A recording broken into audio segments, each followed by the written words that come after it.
ya Martín viene por ahí. Muy buena, y fue de tu primo. Ya, me dio la impresión inmediata. Julio Vigo, vicepresidente de aquí. Porfirio Ramírez, Pedro Luis Boitel, Artinio, San Román, los hermanos Rescate, Martí de Niño. Estos son los que mataron. Sí, iban en el avión. avioneta. Yo llegué aquí, a los pocos días estaba yo aquí. Tony Cuesta. Tony Cuesta, sí, pero...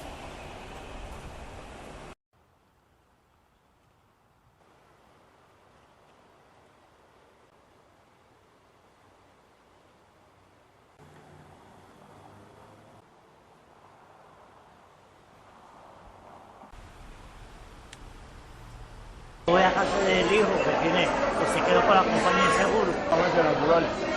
El mundo, ¿no? Claro, esto tiene su técnico. Los soviéticos.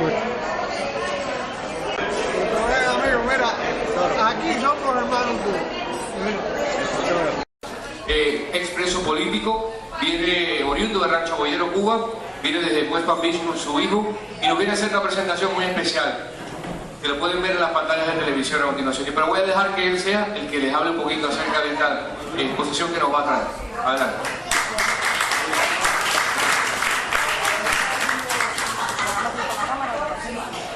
Bueno, muchas gracias por tenerme aquí. En estos momentos le pedimos a Dios por el restablecimiento lo más pronto posible del doctor Humberto. Además le traigo el saludo de algunos hermanos de Miami, del embajador Valladares, que estuvo por aquí hace un tiempo y dio una conferencia. Él iba a venir conmigo, pero no pudo venir. De los demás compañeros de la Junta Patriótica, a la cual pertenezco.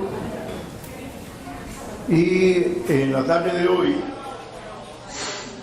les voy a hablar de algo que tiene singular importancia. Nosotros estamos viviendo momentos que casi todo el mundo habla de que parece una crisis, que aparecen graves problemas sociales, económicos y políticos. Parece ser que las personas no tienen idea de lo cerca que estamos o nos han traído de implantar en nuestra sociedad, una sociedad que tiene una gran historia de defensa de la democracia y la participación de todo el pueblo, a un sistema socialista de corte marxista con la intervención de culturas que son absolutamente ajenas a este continente y sobre todo a esta nación. Esto tiene su historia. Nosotros no tenemos la menor idea, la inmensa mayoría de las personas, incluyendo a mí, que nosotros estamos sometidos hace muchísimos años a un ataque de subversión que ha tenido Estados Unidos durante los últimos 70 años. Para algunos esto quizás sea una noticia hoy, para otros quizás lo conozcan. Y es muy importante que nosotros seamos, a partir de hoy, tengo fe en que cada uno de ustedes salga por esa puerta o por la otra que pudiera haber, hayan cambiado completamente su idea de sus opiniones en general para todos los puntos en que ha trabajado la subversión. Un sistema subversivo es victorioso cuando cualquier ciudadano dice: yo respeto tal idea, yo respeto las cosas que aquí se dicen políticamente correctas. En el desarrollo de esta conferencia ustedes van a ver que esto ha sido un sistema diseñado muy inteligentemente.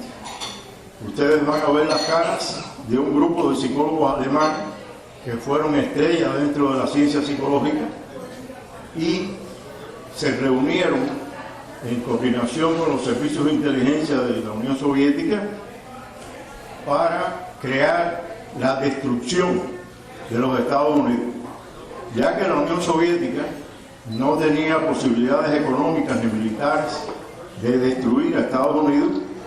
Además, poner en función un sistema subversivo en el país ayudaría, si acaso hubiera una guerra, a que muchas de las personas no lucharan contra ellos, porque ya estaban preparados para tener ideas que iban a asimilar del socialismo y además ser partícipes de todo tipo de ideas marxistas.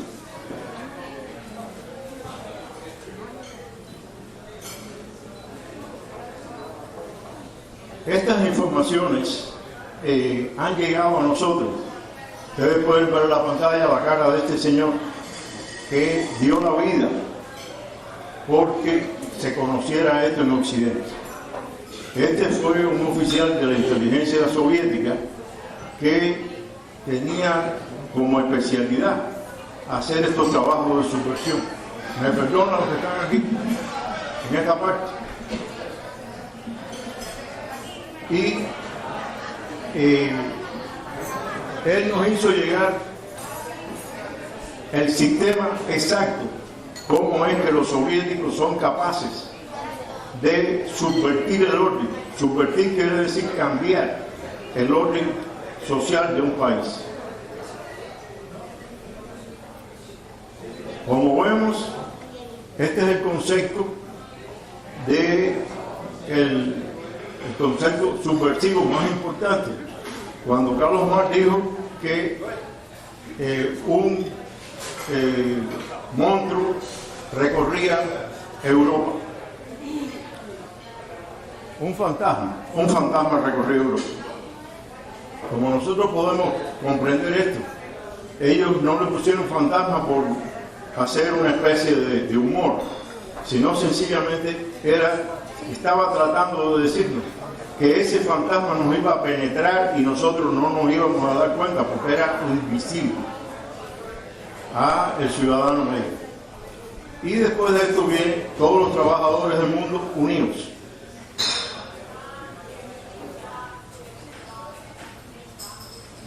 Este es un sistema general, como vemos ahí en este lugar, cómo se implanta, y les puse la imagen de una oveja tapando a un lobo.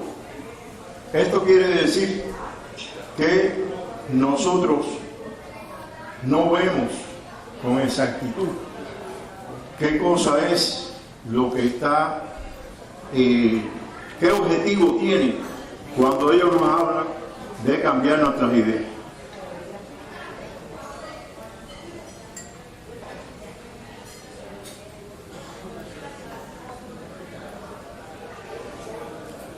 Una de las cosas principales que se hace es crear las crisis desde el punto de vista económico, la cosa material, que en una sociedad disminuyendo la productividad del trabajo, aumentando la deuda pública, se crea un desempleo, y ese desempleo va a tener una cantidad de personas que van a participar activamente en huelgas y organizarse a través de sindicatos y a través de organizaciones izquierdistas. Por otra parte, vemos que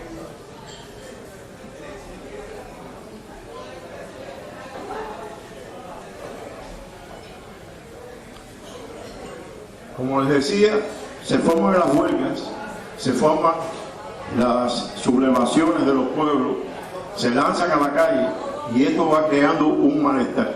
En general, esto es crear una crisis social.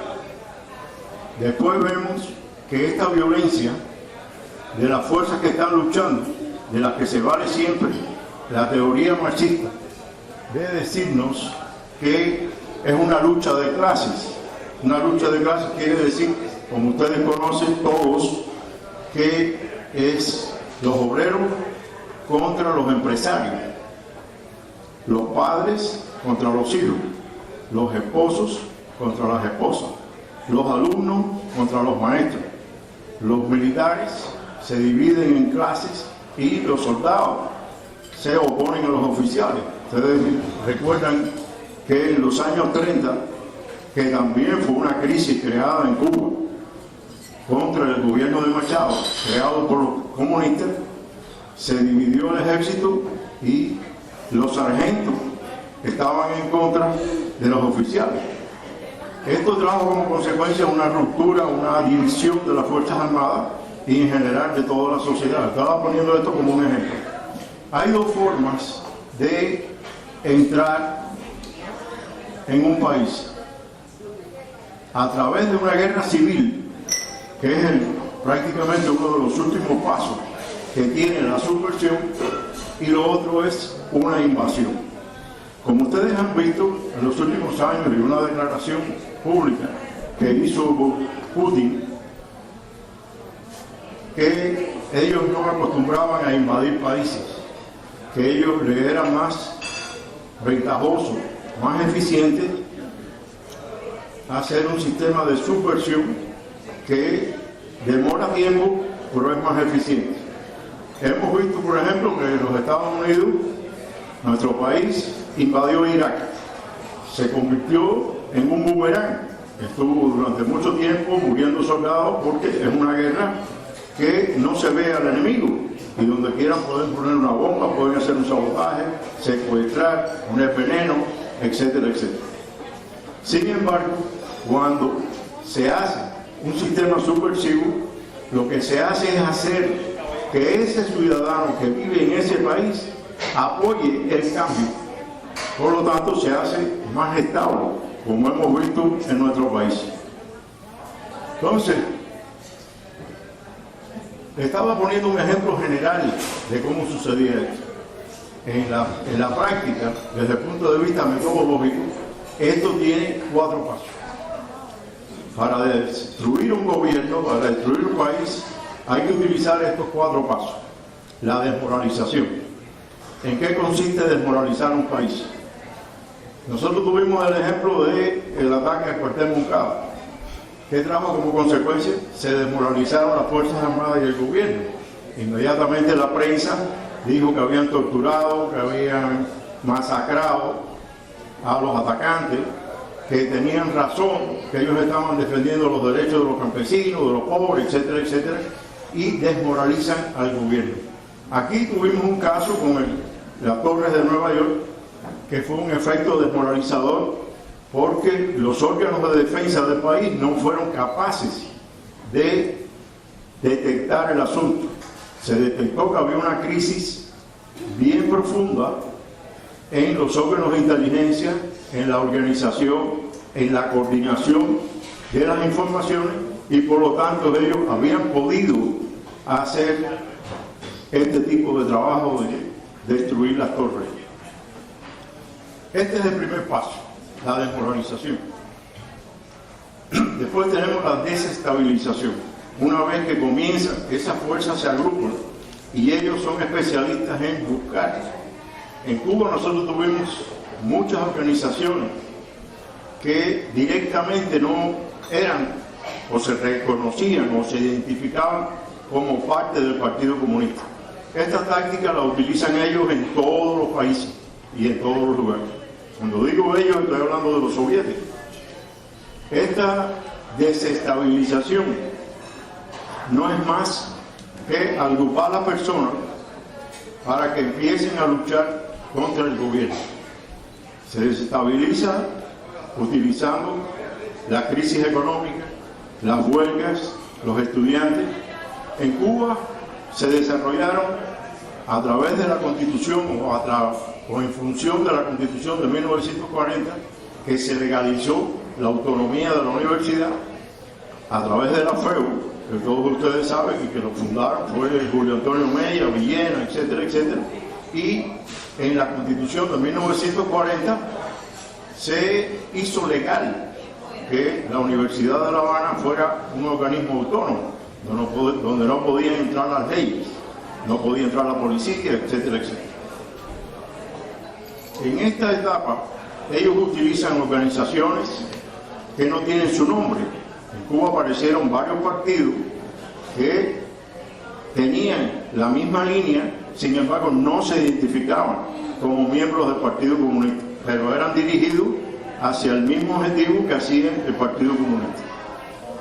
Después viene la crisis.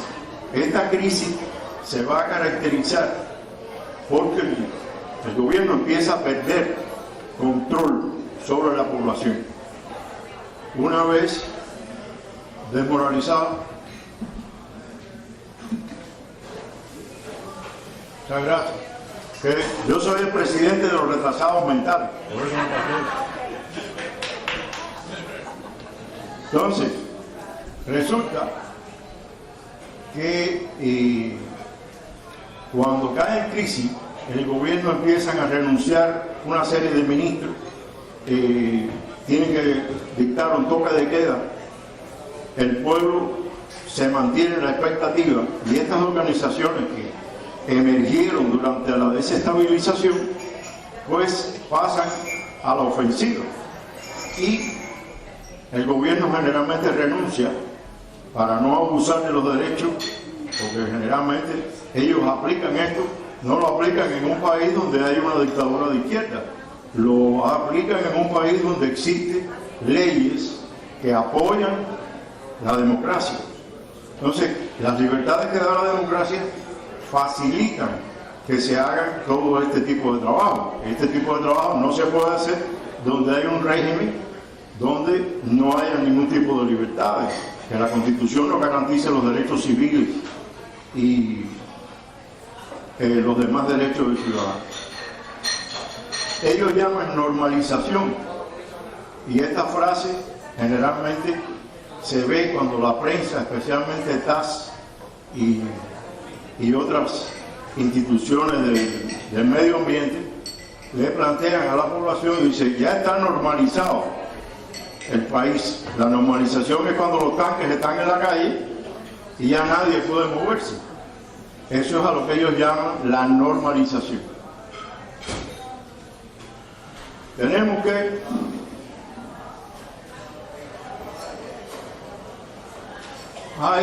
después de esto, que toman el poder a través del último paso, que es la normalización, viene un proceso de radicalización. Este proceso es un proceso bien escondido, que el ciudadano medio generalmente no tiene la menor idea. Ellos utilizan a su vanguardia, a su grupo muy selecto, para hacer esto de una manera completamente secreta. Se crean otras crisis para radicalizar aún más el sistema. Siempre va a haber una crisis alimenticia. No van a haber productos para comer, quitan el agua, no hay productos, y esto se hace de una manera que las personas no tienen la menor idea de que esto ha sido hecho por el propio gobierno, porque ellos niegan y siempre van a culpar al enemigo. En este caso siempre es el imperialismo americano, el imperialismo inglés o el que le toque. Ellos tengan de enemigo y crean esta crisis. En Cuba, todos los almacenes que guardaban mantecas, aceite, arroz, todos los almacenes que había alrededor del puerto, que eran de productos alimenticios, maíz, etcétera, etcétera, de madrugada se sacaban para la ciénaga de Zapata y se les daban candela a los tanques de manteca, de jamones, de la suite. Iban rastras y rastras cargadas de esos alimentos para crear la crisis alimenticia que se hizo en el año 60, 61, 62, que no había harina, no había manteca, no había huevo, no había de nada, porque hacen una falsa crisis para culpar al enemigo y entonces hacer las milicias para que la milicia apoye el sistema. Ustedes se recuerdan que cuando Obama empezó, habló de que iba a hacer unas milicias. No sé si ustedes se recuerdan. En Fort Lauderdale, yo vi las milicias. Todos los días salían a correr por la mañana, alrededor de las 8 de la mañana, por Broward. Una cantidad enorme de las personas que tienen el color, vestidos con la cara tapada y con cantos y gritos como si fueran árabes, como si fueran unas fuerzas armadas árabes. Ellos iban haciendo pasodobles, iban alrededor de entre 60 y 100, a veces tenían más de 100 y otras veces tenían menos de 50, yo los veía todos los días. Y así se mantuvo durante el primer año de Obama. Después eso se retiró y ya lo hacen en lugares donde no se ven. Aquí en Orlando, yo no sé si ustedes han visto un letrero grande que hay en un lugar que dice Holy Place, que tiene millas y millas y millas, que tenía antes a Ben Laden, a Chávez y a Fidel Castro en La Valla. En ese lugar es uno de los que hay por aquí. Aquí ha crecido extraordinariamente las iglesias musulmanas. En el estado de la Florida hay alrededor de 700 u 800 y están creciendo. En La Habana también hicieron una. Entonces, como podemos ver aquí en estos gráficos que yo no veo de lejos, tenemos aquí que la modificación y conversión, aceptación de la búsqueda, preferidas conversaciones, o sea que las personas que pertenecen a estos grupos políticos buscan una conversación para modificar las actitudes de la persona, buscan el tema de conversación. Y entonces eso tiene dos sentidos. Uno es modificar las actitudes de la persona que es receptiva y por otro lado saber quién se opone, porque ya con eso tienen control de las personas que se van oponiendo para darle esos datos al sistema represivo. Ya entonces saben quiénes son las personas que tienen una opinión adversa al sistema que están poniendo. Esto es en la pre-radicalización. Esto lo mismo puede ser en una iglesia, en un centro de trabajo, en una escuela, que en cualquier lugar. Y ellos están haciendo constantemente este tipo de trabajo. Entonces, pasamos a la otra etapa de la radicalización, que es la identificación.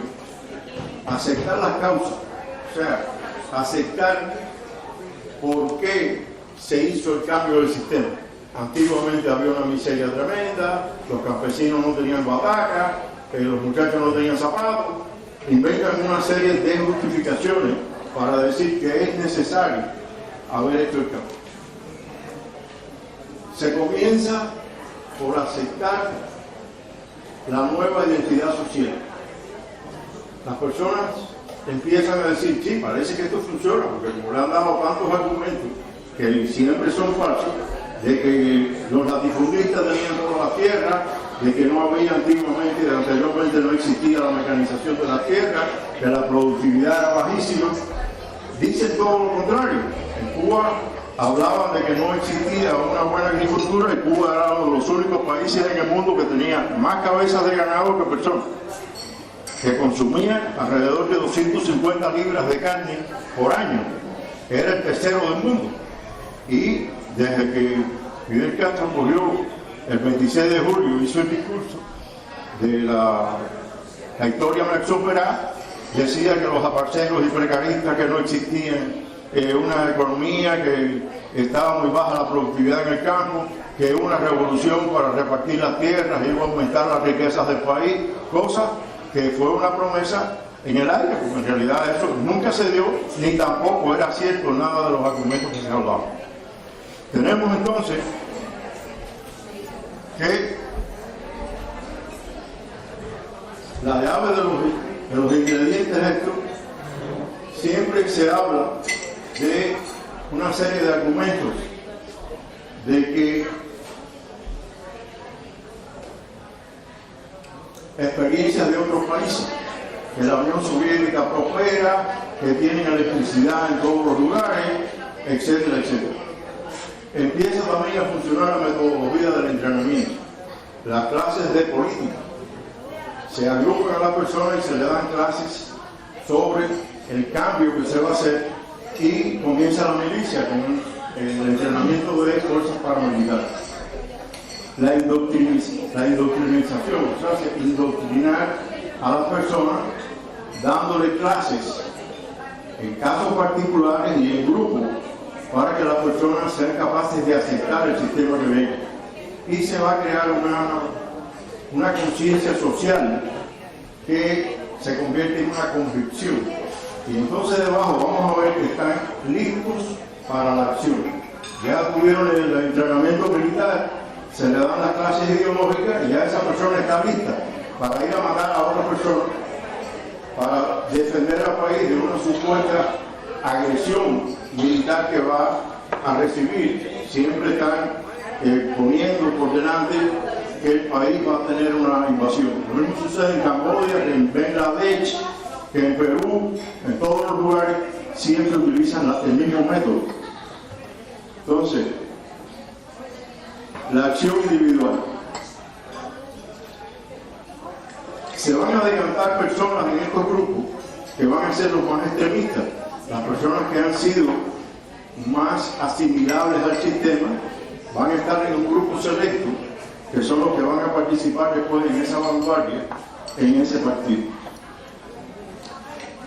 Facilitan el entrenamiento, la finanza, la afiliación y preparan a esas personas para las distintas acciones.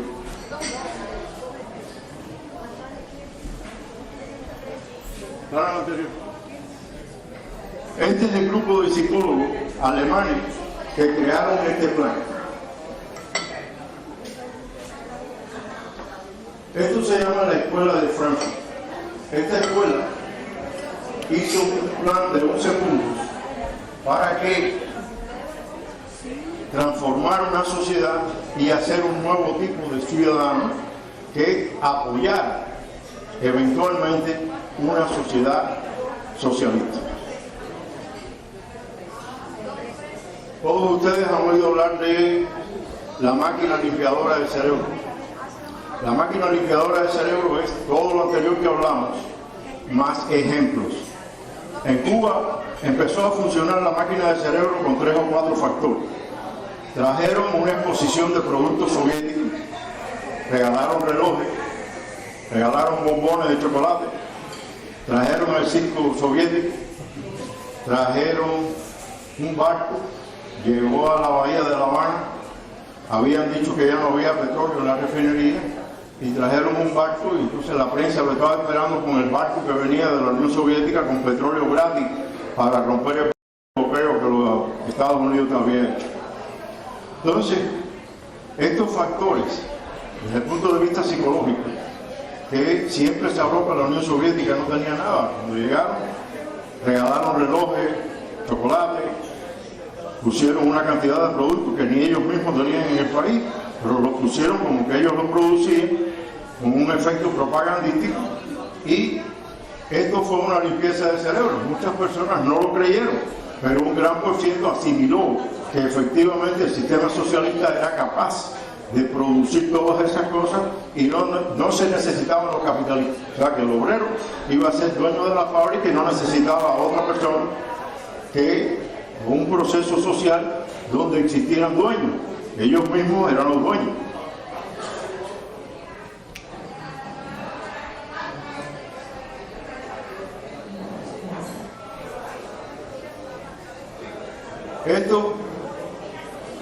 El objetivo general que tiene todo este sistema es, como les decía desde el principio, crear un hombre nuevo.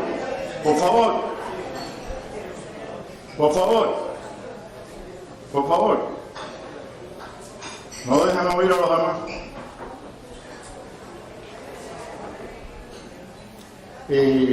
Crear un hombre nuevo que sea capaz de asimilar completamente todos los elementos rigurosos que tiene contra el ciudadano un sistema socialista es el objetivo general de la subversión.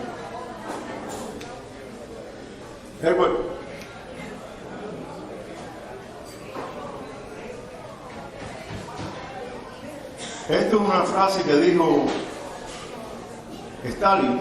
Algunas personas dicen que no lo dijo.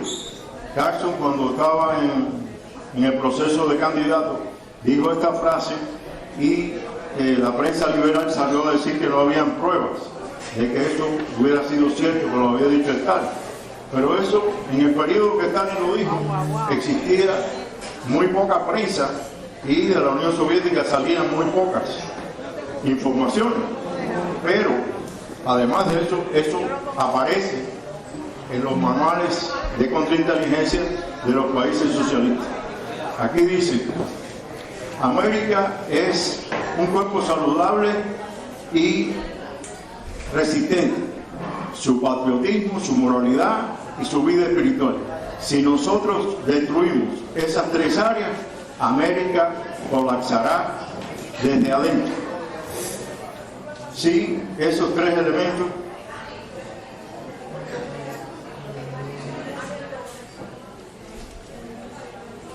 sí.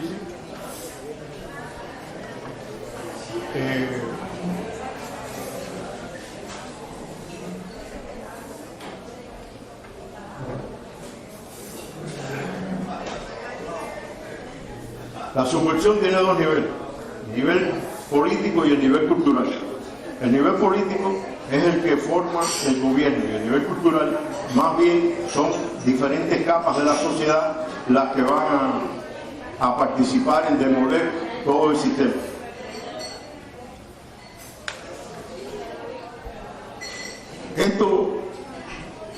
Las dos cosas que explota fundamentalmente la subversión es el sexo y la droga.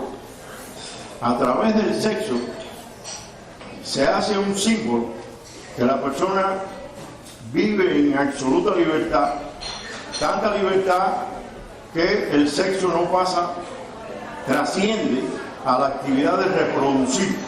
Y entonces se dice que es una libertad sexual ser homosexual, porque entre dos personas del mismo sexo no se puede tener una procreación. Y una de las cosas más importantes que ha destruido Estados Unidos es precisamente el descenso de la población de Estados Unidos. Los Estados Unidos hace muchos años que se mantiene por debajo de 1.91 en el crecimiento demográfico. ¿Qué ha hecho Estados Unidos a través de la izquierda? Bueno, incorporar a través del Departamento de Estado que vengan otras personas para mantener el crecimiento del país de manera artificial. Personas que vienen con otras culturas, con otras ideas y generalmente tratando de cambiar el sistema del país, porque vienen de países donde no tienen el desarrollo ni político ni tecnológico de Estados Unidos y traen esas ideas. Y entonces esto es un elemento que ayuda muchísimo a la subversión del país. El problema del sexo se implanta de una manera muy sencilla. Aquí casi todo el mundo tiene canas y los que no se la pintan. Entonces, resulta que nosotros recordamos que la maestra de nosotros era una señora muy vestida de largo, con el pelo recogido, con una regla en la mano, y los varones se sentaban a un lado y las hembras al otro. Las hembras se ponían un tipo de uniforme femenino y los hombres se ponían una corbata, se ponían grados militares, todas estas cosas que reforzaban su papel masculino, y de las mujeres el papel femenino. La educación física era para las mujeres un tipo, para los hombres otro. Algunas asignaturas, como la educación laboral, etcétera, etcétera, tenían diferencias de sexo. Hoy en día los muchachos se visten como quieran, no tienen uniforme, se sientan en el lugar donde quieran desde niños, los tratan iguales, hembras y varones. Entonces esa identificación, si hay alguna deficiencia en el medio familiar, pues para ellos es lo mismo un sexo que el otro. Vamos a la misma barbería, se pelan iguales, se dejan el pelo, se ponen aretes, se pintan los labios, se sacan las uñas. ¿Cómo se llama esto? la ceja. Entonces, resulta que el sexo libre no tiene responsabilidad porque no hay procreación. Y entonces, pues, ejercitar el derecho al sexo libre sencillamente es una de las cosas que facilita todo esto que estamos hablando.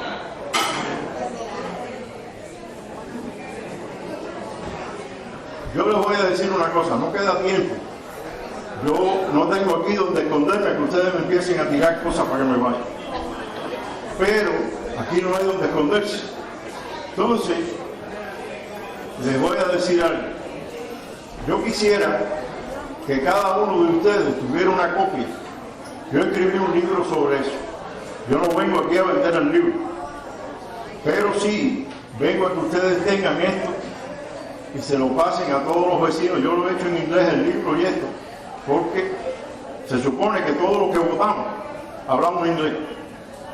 Y esto no es para los dignos y honorables habitantes de la ciudad de Tampa. Esto es para todo el país, porque como ustedes ven, estos 11 puntos son para todo el país. Y entonces, ellos sacaron una vacuna para que las personas no puedan, para que no puedan defenderse de estos argumentos. Y esta palabra de políticamente correcto es una vacuna, es un anticuerpo que se le pone a las personas para que tú no puedas discutir, para que tú no puedas tener otra idea en contra de lo que se está hablando. Hay que estar dispuestos, hay que estar dispuestos. Yo oigo muchos periodistas, muchos hermanos de la causa, que cuando hablan por radio y cuando se manifiestan en cualquier lugar, en la casa, donde sea, dicen yo respeto, y no se dejan que le digan homofóbico, racista, machista, fascista, y entonces sencillamente ya están ganados para la causa, porque cuando usted se calla, otorga. Usted tiene que ser activo y donde quiera que se pague, decir yo no estoy de acuerdo con eso. Entonces tenemos que tener valor y tenemos que enfrentarnos a esta situación, porque si no perdemos la guerra. ¿Me explico? Por primera vez, qué bueno.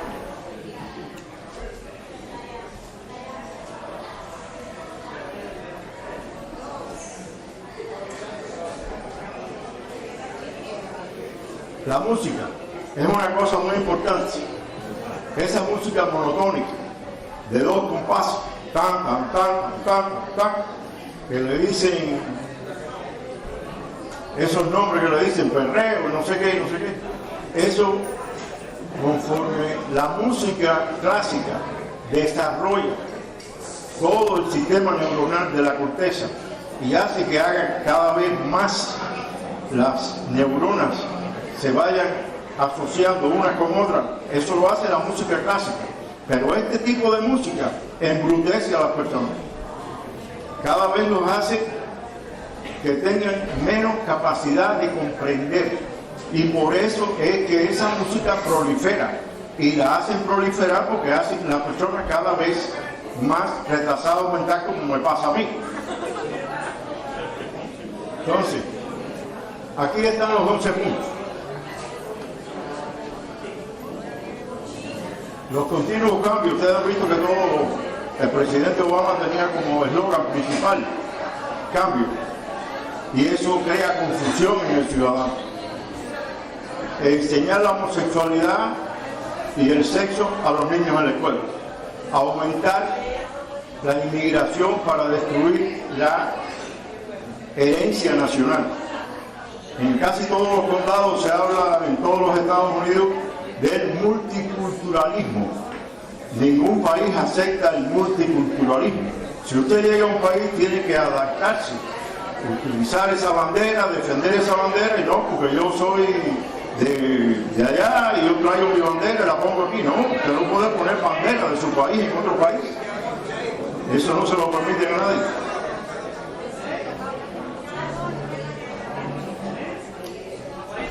Las drogas. Las drogas es un elemento fundamental. Ustedes han visto cómo se prolifera el uso de la droga desde pequeñas edades.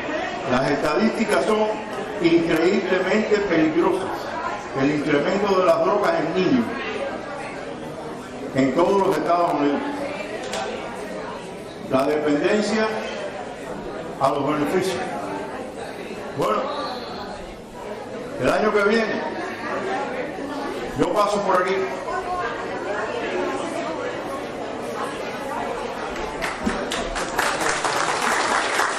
Fuerte aplauso para el doctor Frida. Pero bueno, tenemos que proseguir con el programa porque el tiempo apremia y llegó el momento de rendir honor a quien honor merece, como decía José Martín. Así que yo les quiero hablar acerca de esta persona, por favor presten atención para que sepan de quién estoy hablando. De la señora Lidia P. González. Cuidado, Lidia, que se no vaya a caer. Les voy a dar un poquito acerca de ella, de su biografía. Me imagino que ya la habrán leído en el programa, pero rápidamente. No, pero yo sí. Un momentito. Ella nació, señores, en La Habana, Cuba. Es hija de padres españolas. Su mamá murió teniendo ella solamente 5 años de edad. Su tía y el esposo se hicieron cargo de ella, las cuales tenían un hijo, ese quien Lidia tomó como su hermano, y de ahí salen todos los sobrinos que ella tiene que viven en California y se turnan para visitarla a menudo. Estudió en la Normal de Maestros y después ingresó a la Universidad de La Habana, graduándose de Pedagogía. Se casó con el señor Eduardo González y vinieron para Estados Unidos en 1961. Estuvo trabajando por varios años y se retiró de la Compañía General de Teléfono. Después de 28 años de casada, se divorcia, comienza a hacer diversos trabajos sociales y patrióticos, se une a la Fundación Cubanoamericana, al Club 15 y a la Casa Cuba de Tampa, como miembro activo, ocupando así varios cargos como secretaria, vicepresidente y actualmente tesorera en 2 periodos continuos. Resaltamos el escritorio de trabajo de Lidia en la Casa Cuba y es por eso que la nombramos miembro de honor y le entregamos este reconocimiento especial en la ciudad de Tampa a los 25 días del mes de junio del 2017. Fuerte el aplauso para ella.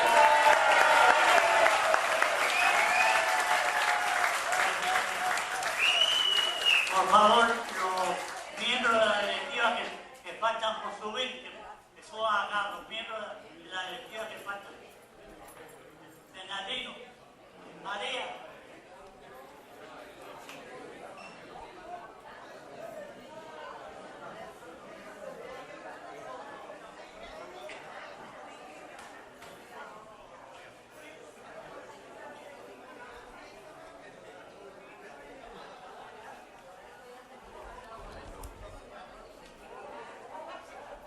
La Casa Cuba de Tampa, reconocimiento al trabajo y dedicación de Lidia P. González, al sostenimiento de nuestra organización por su labor como miembro directivo por varios años, como también su dedicación en favor de la libertad de nuestra patria.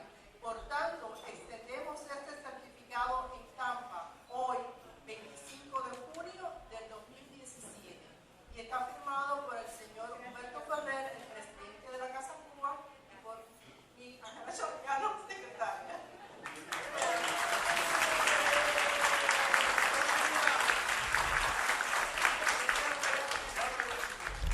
Yo no creo que necesite yo micrófono ni nada, porque yo soy una voz muy potente. Miren, señores, yo cuando llegué de mi país, como todos los cubanos que llegan, tenían roto mi corazón, pero tenían que trabajar y no tenía tiempo a nada, como todos. Entonces después, cuando ya yo vine, recorrí todos los Estados Unidos, trabajando, hasta que llegué y me posé en Tampa. Entonces cuando me posé, empecé a buscar algún lugar en el cual yo pudiera trabajar para Cuba, que era lo que yo quería, que era lo que yo tenía en mi mente. Entonces me divorcié y entonces ya tenía más alas, porque parece que no, y un esposo que si carga la comida, que si aquello, que si lo otro, que si aquello, y era muy buen esposo, yo no puedo decirte nada, pero hay que atenderlo, porque así es, para eso son los esposos. Y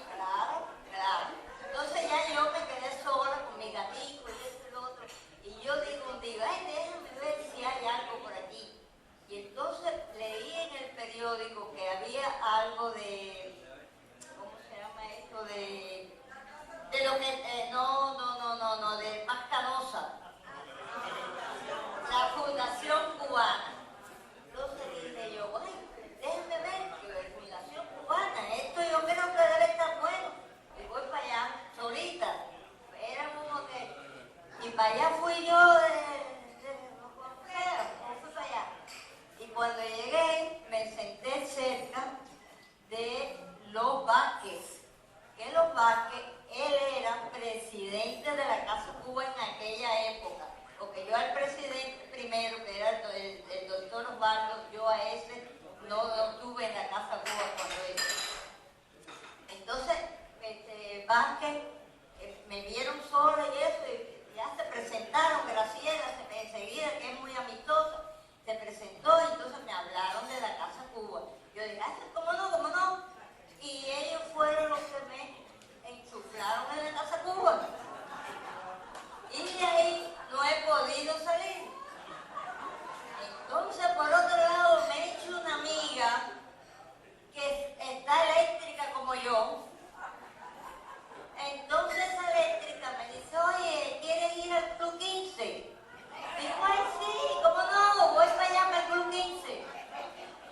Para allá, para el Club 15. Entonces me han puesto a hacer el café americano y aquello, y recoger aquello y aquello, yo peleando con todo el mundo, pero sé que todos me quieren y yo las quiero a todas.